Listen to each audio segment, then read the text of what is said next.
అందరికీ నమస్కారం.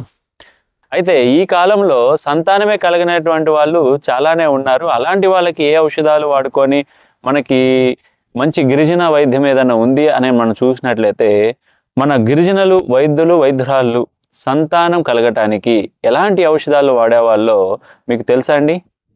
అదేనండి మోదుగ చెట్టు. మోదుగ చెట్టు లేత చిగుర్లు తీసుకొని, లేత చిగుర్లు అంటే ₹1 బిళ్ళ కన్నా తక్కువ పరిమాణంలో ఉంటుంది, అప్పుడే వస్తాయి.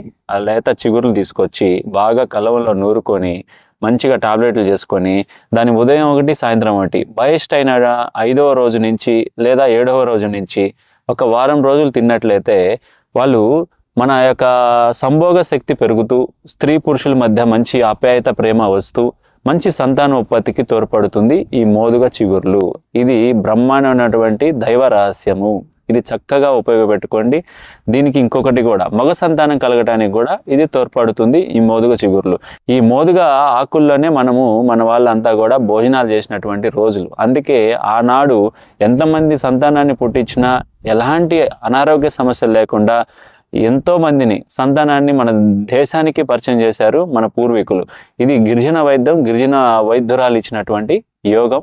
ఎంతోమంది సైంటిస్టులు దీనిపైన రీసెర్చ్ చేసి అమోఘమైనటువంటి ఆశ్చర్యకరమైనటువంటి ఈ యొక్క విశ్లేషణని పూర్తిగా తెలుసుకొని మీరు దీన్ని ప్రయోగించుకుంటారని ఆశిస్తున్నాను. నమస్కారం.